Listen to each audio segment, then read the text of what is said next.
Hi, welcome back to my blog. This is blog number 68 and it's called Growth.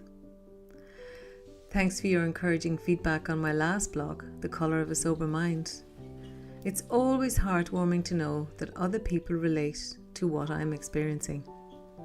I love the sense of connection I get with you as a reader when I receive your emails, so please keep them coming. A growth unwanted. This week I've got growth on my mind. One growth in particular that doesn't fill me with much enthusiasm. You see, I've had this annoying irritation on my upper back for a while, a tiny little sore that I can reach with my hand and I can feel is not getting better. Straight away I assume the worst. This isn't based on any irrational fear though, but on the fact that I have previously had a skin cancer removed from my face, and I was told at the time that there's a good chance that more will grow. Living in Australia is taking its toll on my Irish skin. I'll be honest with you, my anxious thoughts led to a period of catastrophizing about melanomas and death, and the next thing I know, I'm thinking about a quick fix to soothe me. I was walking past a cafe the other day. It was sunny, people were sitting outside sipping chilled white wines, and I was feeling miserable. My head was full of worry. Sure, a glass of wine wouldn't do any harm, would it? One is too much.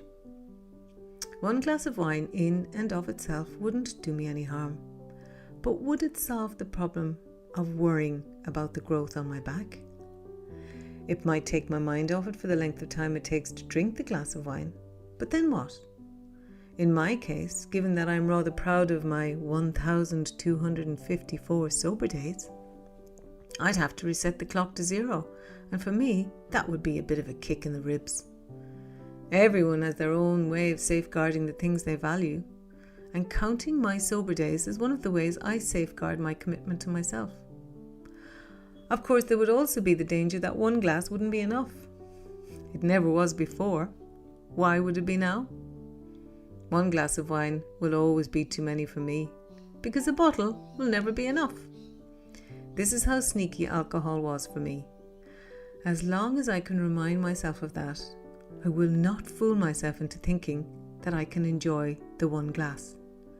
When did I ever just have one? Never. Why would I have bothered when I was chasing the numbing effect of the drug? Isn't that just life though?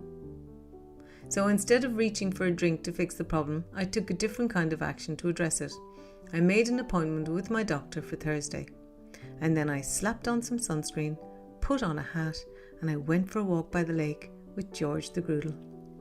As I walked, soaking up the beauty of the trees and the bird life, I thought about how mad life is.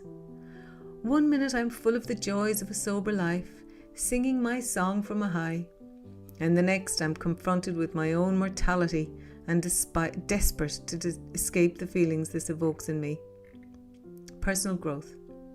One of my favourite quotes of all times is from a Holocaust survivor, psychiatrist Viktor Frankl, who wrote, "Between stimulus and response there is a space. In that space is our power to choose our response. In our response lies our growth and our freedom."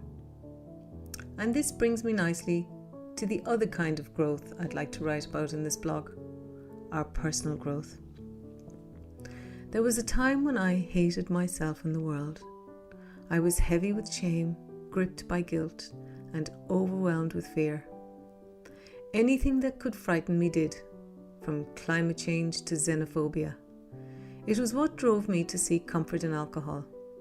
In my work as a counsellor, I am able to share how I learnt to change the narrative that underpinned those painful feelings and transform my way of being. Giving up alcohol was only a part of the process. The most important aspect of my transformation came from knowledge. We know that knowledge is power, right? And it's never too late to acquire it and apply it. Viktor Frankl's insight into the human condition gave me the power to see that I am not my past.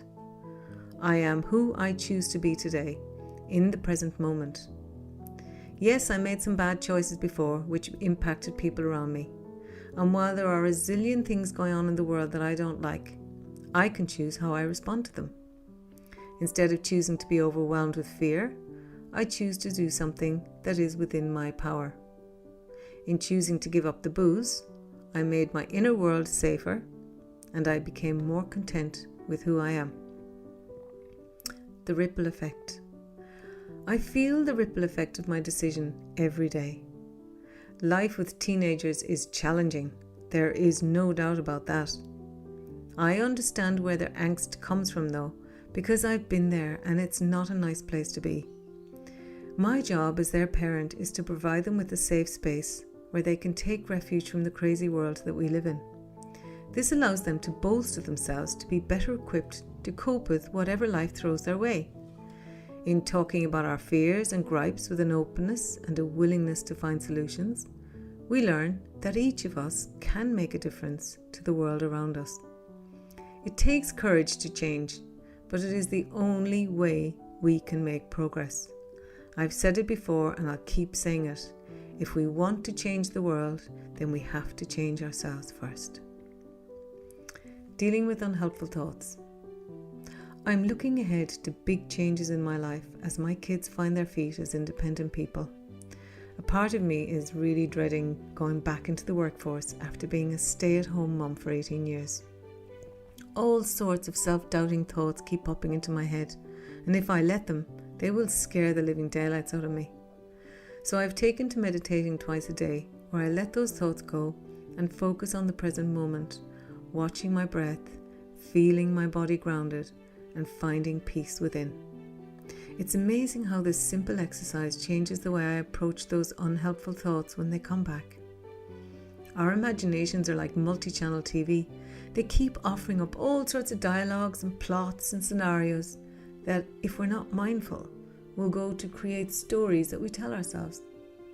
These stories will either hold us back in fear or propel us forward with confidence.